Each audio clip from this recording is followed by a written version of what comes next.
नमस्कार दोस्तों, मेरा नाम है अम्बेडकर। आपका स्वागत है हमारे प्यारे इस चैनल अम्बेडकर सिंघानिया पर। दोस्तों, आप लोग को बता दें कि कांग्रेस बोली, सरकार ने ऑपरेशन सिंदूर के शहीदों की जानकारी छिपाई। सरकार ने कहा यह दावा सही नहीं, रक्षा मंत्री का बयान गलत तरीके से दिखाया गया है। कांग्रेस नेता पवन खेड़ा ने 27 जून 2026 को संसद में रक्षा मंत्री राजनाथ सिंह के दिए गए बयान का वीडियो शेयर किया। इसमें राजनाथ सिंह ने कहा था कि ऑपरेशन सिंदूर में भारत के सैनिकों का कोई नुकसान नहीं हुआ है। ऑपरेशन सिंदूर में भारत के 6 जवानों के शहीदों के नाम सार्वजनिक करने के बाद विवाद हो गया है। कांग्रेस ने सरकार पर शहीदों के नाम छिपाने का आरोप लगाया। कांग्रेस नेता पवन खेड़ा कहा, सरकार ने इन जवानों की शहादत 1 साल तक सार्वजनिक नहीं की। उन्हें वह सम्मान नहीं मिला जिसके वे हकदार थे। उन्होंने रक्षा मंत्री राजनाथ सिंह के संसद में दिए गए एक बयान का वीडियो एक्स पर शेयर किया। इसमें राजनाथ सिंह ने एक सवाल के जवाब में कहा था कि ऑपरेशन सिंदूर में किसी को नुकसान नहीं पहुंचा है। खेड़ा ने कहा, 2 ही संभावनाएं हैं, या तो रक्षा मंत्री को उस समय 6 जवानों की शहादत की जानकारी नहीं थी या उन्होंने संसद को गुमराह किया। दोनों ही स्थितियां गंभीर है। उधर रक्षा मंत्रालय ने कहा कि राजनाथ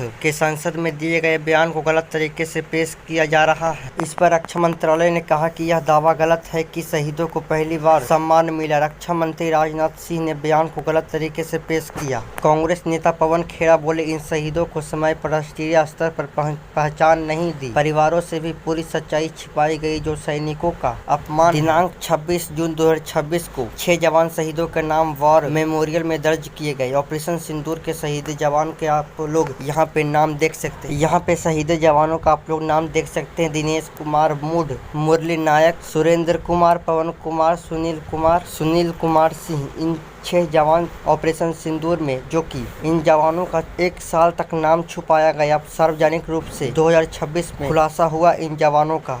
रक्षा मंत्रालय बोला, शहीद जवानों की जानकारी पर लग रहे हैं आरोप गलत। रक्षा मंत्रालय ने बयान जारी कर कहा कि कुछ मीडिया रिपोर्ट्स और सोशल मीडिया पोस्ट में यह गलत दावा किया जा रहा है। 6 शहीदों को पहली बार अब सार्वजनिक सम्मान मिला है। यह दावा तथ्यात्मक रूप से गलत है। मंत्रालय के मुताबिक 11 मई 2025 को हुई आधिकारिक प्रेस कॉन्फ्रेंस में तत्कालिक सैन्य अभियान महानिदेशक DGMO ने इन 6 जवानों की श्रद्धांजलि दी थी। इसके बाद 14 अगस्त 2025 को प्रेस विज्ञप्ति में उन्हें वीरता पुरस्कार दिए जाने की जानकारी भी सार्वजनिक की गई थी। भारतीय सेना ने के आधिकारिक सोशल मीडिया प्लेटफॉर्म पर भी शहीदों को तुरंत श्रद्धांजलि दी गई थी। 8 अक्टूबर 2025 को वायुसेना प्रमुख ने वायुसेना के शहीद रेजिमेंट सर्जेंट के परिजन को सम्मानित किया था। 15 जनवरी 2026 को जयपुर में सेना दिवस परेड के दौरान सेना प्रमुख ने 3 शहीदों को परिजनों को सेना मेडल वीरता प्रदान किया था। राष्ट्रीय युद्ध स्मारक पर शहीदों के नाम दर्ज कराने की एक तय प्रक्रिया और प्रोटोकॉल है। सभी नाम उसी प्रक्रिया के तहत दर्ज किए जाते हैं। इसलिए यह कहना है कि नाम दर्ज कराने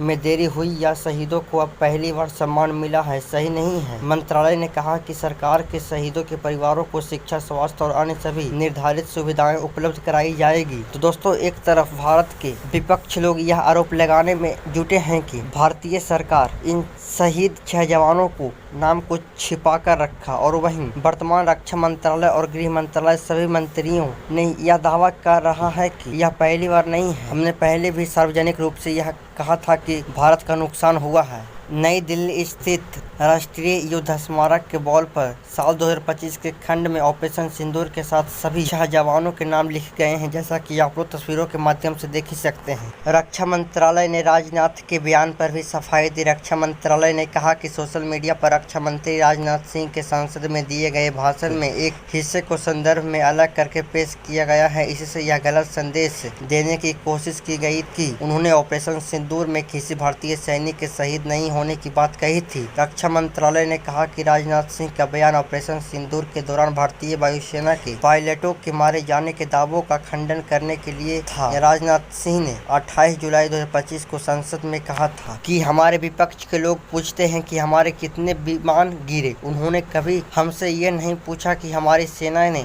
दुश्मनों के कितने विमान मार गिराए। अगर आपको सवाल पूछना है तो ये पूछिए कि क्या ऑपरेशन सिंदूर में हमारे बहादुर सैनिकों का कोई क्षति हुई है तो इसका जवाब है नहीं। 6 मई 2025 को सेना ने पीओके में 9 आतंकी ठिकानों का निशाना बनाया था। ऑपरेशन सिंदूर के तहत भारतीय सशस्त्र बलों ने पाकिस्तान और पाकिस्तान अधिकृत कश्मीर पीओके में जैश-ए-मोहम्मद और लश्कर-ए-तैयबा से जुड़े 9 आतंकी ठिकानों पर सटीक हमले किए थे। भारत सरकार ने कहा था कि इन हमलों में 100 से ज्यादा आतंकियों को मार गिराया था। इसके बाद 10 मई को भारत और पाकिस्तान के सैन्य अभियान महानिदेशकों DGMO के बीच बातचीत के बाद दोनों देशों ने सैन्य कार्रवाई रोकने पर सहमति जताई थी। भारत की एयर स्ट्राइक में कई पाकिस्तानी एयरबेस तबाह हुए थे। भारत ने ऑपरेशन सिंदूर के तहत पाकिस्तान के कई एयरबेस तबाह किए थे। प्राइवेट कंपनी मक्सर के सैटेलाइट ने इन तबाह एयरबेस की फोटो जारी की थी। मक्सर ने पाकिस्तान के निजी फोटोज जारी की, उनमें सरगोधा,